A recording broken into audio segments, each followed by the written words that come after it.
TWR India द्वारा प्रसारित कार्यक्रम जिंदगी की राह में आप सबका हार्दिक स्वागत बा। ई कार्यक्रम बाइबल का विधिवत अध्ययन हवे। हमार ई उद्देश्य है कि आप सब परमेश्वर की इच्छा से अवगत हो जाएं, ताकि ओकरी विरुद्ध क्यों ऐसन काम ना करी कि दंड का भागी होखी। बाइबल सगरी मानव जाति खातिर छुटकारा का संदेश है। कृपा करके देखी सुनी, ताकि परमेश्वर आपकी जिंदगी का रास्ता दिखावे वाला ठहरस। दया करी प्रभु रउआ, दया करे ना हो, दया करे ना। भक्त करेलन को हरिया, दया करे ना। भक्त करेलन को हरिया, दया करे ना।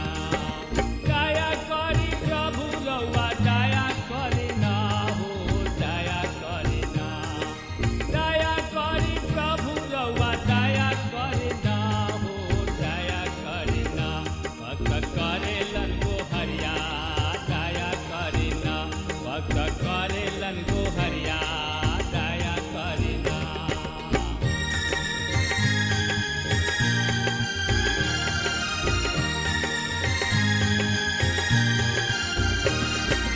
दया करी कृष्ण रउआ, दया करे ना हो, दया करे ना। दया करी कृष्ण रउआ, दया करे ना हो, दया करे ना। पापी करेलन बिनतिया, दया करे ना। पापी करेलन बिनतिया, दया करे ना।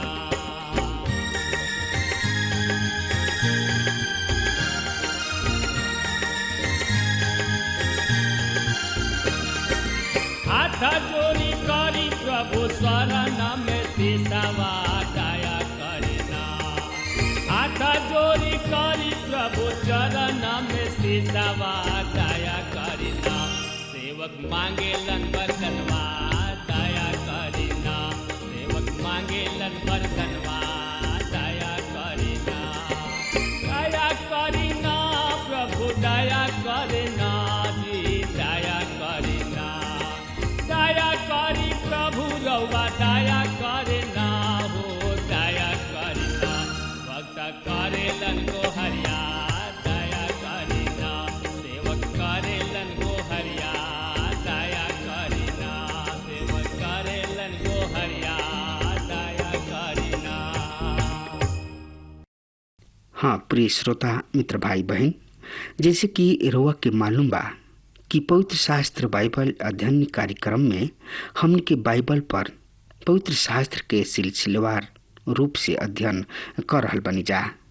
अध्ययन के द्वारा हमन के अपना सृष्टिकर्ता परमपिता परमेश्वर, उनकर स्वभाव, उनकर पवित्रता, उनकर प्रेम तथा पापी मानव के उनका पाप से उद्धार तथा उनकर अमरता के निश्चयता के विषय में अध्ययन करनी है जा।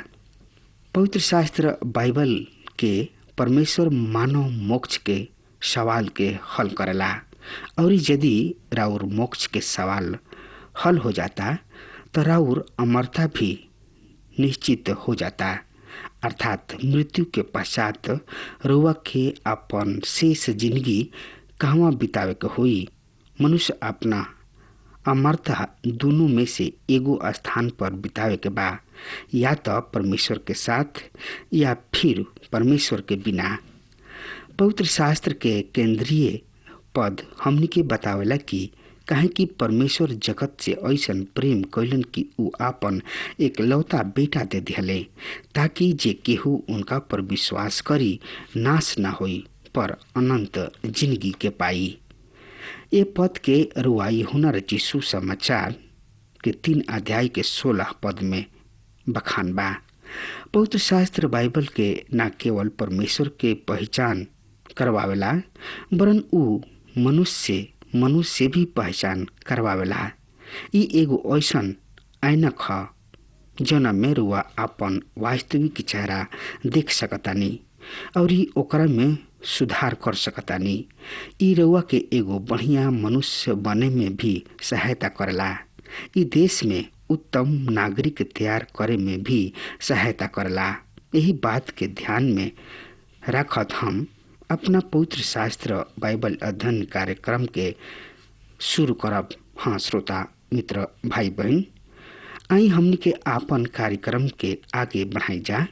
आज हमनी के पुराना नियम से हबक्कूक नाम किताब के अध्ययन शुरू करी जा। नहूम, हबक्कूक तथा सपन्याह ये तीनों किताब अनेक बात में समान बा। हर एगो किताब मानव जाति के साथ परमेश्वर द्वारा व्यवहार करे के विभिन्न पहलू सब के पेश करेला।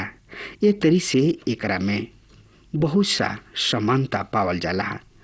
उ ई दर्शावेले कि कौना तरी परमेश्वर के सरकार मानव सरकार के समाकलन करेले और ओकरा के नियंत्रित करेले, ओकरा के संपूर्ण बनावेले। दूसरा शब्द में परमेश्वर के सरकार ही मानव सरकार के संचालन करेले।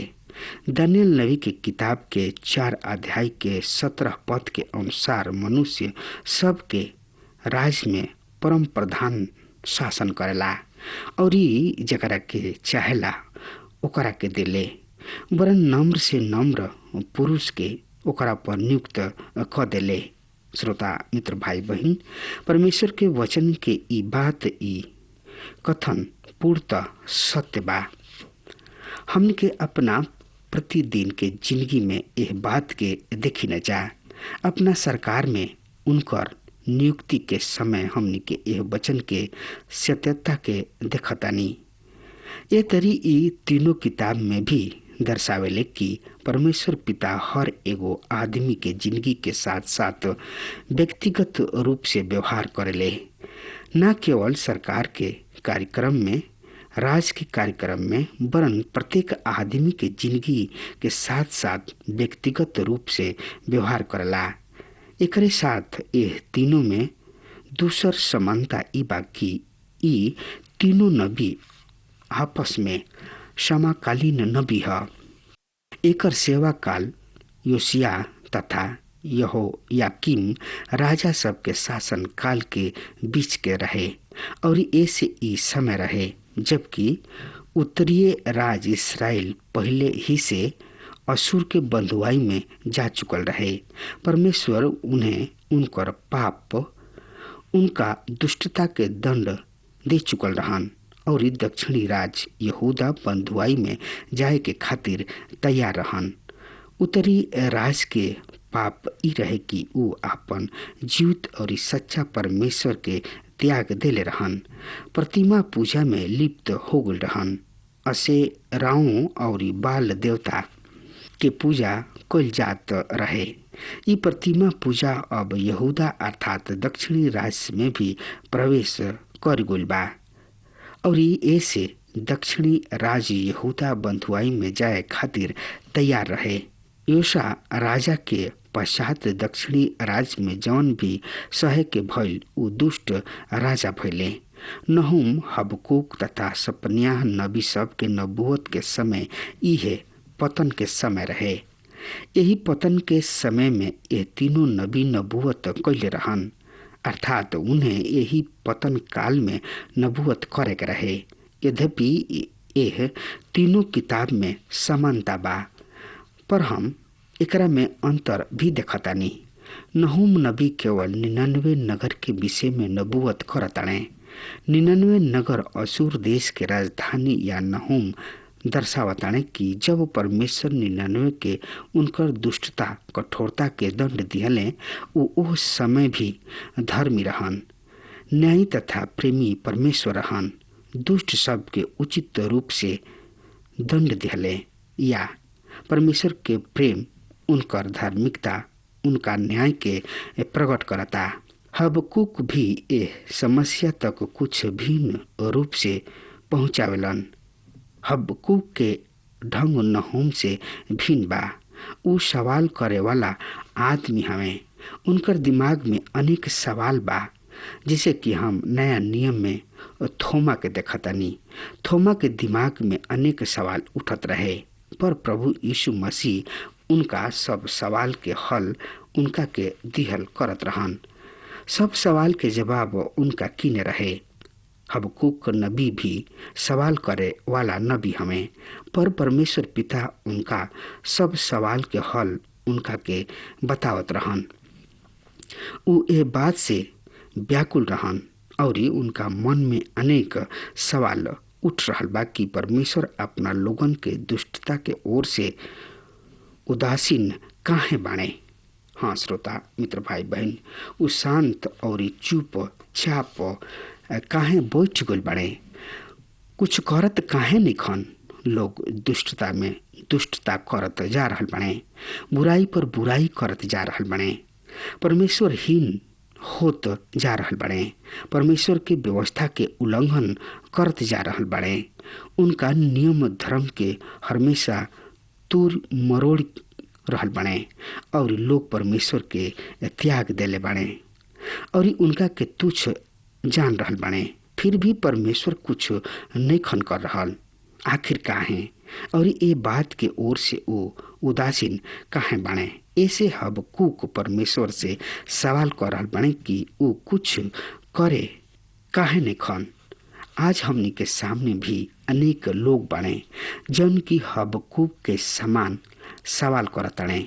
उनका मन में भी यह वर्तमान दशा के देख के अनेक सवाल उठता।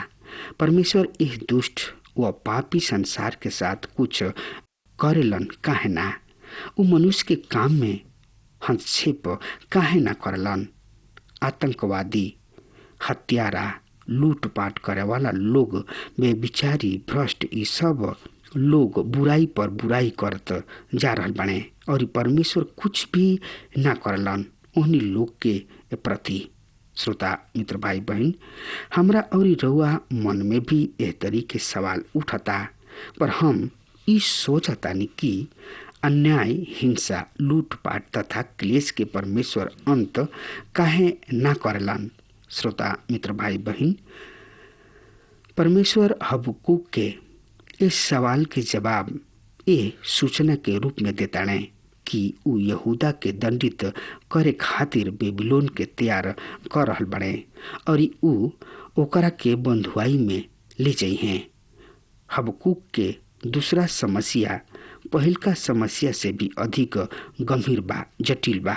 ऊ परमेश्वर से पूछतानी कि तू यहूदा के दंड देवे खातिर उनका से भी अधिक दुष्ट व क्रूर देश बेबीलोन के काहे प्रयोग करी हैं। परमेश्वर उनका के इस सवाल के भी जवाब दिहले। परमेश्वर हबक्कूक के बतौले कि ऊ बेबीलोन से भी खुश नहीं खन, ऊ ओकरो के भी दंड दी हैं। हाँ श्रोता मित्र भाई बहन, ये परमेश्वर के ढंग है कौनो राष्ट्र तथा व्यक्ति के साथ व्यवहार करे के। जी हाँ, उ दुष्ट जन के उनका से भी अधिक दुष्ट जन के द्वारा दंड दिले और फिर वो दुष्ट के भी दंड दिले। एक किताब के नया नियम के साथ भी महत्वपूर्ण संबंध बा, रिश्ता बा। नया नियम के 3 महत्वपूर्ण धर्म सिद्धांत। ये किताब रोमियो के नाम, प्रेरित पौलुस के पत्री गलतियों तथा इब्रानी के पत्री हबक्कूक नबी की किताब के उद्धृत करवावेले। सही में हबक्कूक नबी के किताब के 2 अध्याय ओकर 4 पद ए संदेश के पृष्ठभूमि है और ऊ संदेश का है। ऊ संदेश है कि धर्मी जन विश्वास द्वारा जिंदा रही हैं। ये तीनों पत्री में यह कथन के पृष्ठभूमि के रूप में प्रयोग कइल गइल बा। महत्वपूर्ण यह बात से पता न लगावल जाला कि रुआ कतना कहनी, पर एकरा से महत्व के पता लगावल जाला कि रुआ का कहनी और ऐसे ई छोट सा वाक्य एगो महत्वपूर्ण वाक्य बन गइल बा। धर्मी जन विश्वास द्वारा जिंदा रही हैं।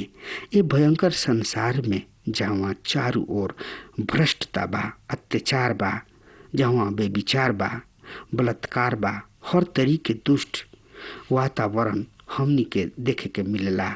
वहाँ परमेश्वर पिता हमनी से कहताड़े कि धर्मी जन विश्वास द्वारा जिंदा रही हैं। हबक्कूक के अर्थ का है श्रोता मित्र भाई बहन? हबक्कूक के अर्थ आलिंगन कइल। प्रभु के सेवक श्रीमान मार्टिन लूथर हबक्कूक के नाम के परिभाषा देत कहताड़े कि हबक्कूक के एगो आलिंगन करे वाला के रूप में पहचानल जाला। हबक्कूक के अर्थ आलिंगन करे वाला अर्थात उ जौन की दूसरा के गले लगावेलन, उनका के अपना बाही में ले ले। उ अपना लोगन के आलिंगन करलन, उन्हें अपना बाही में ले ले।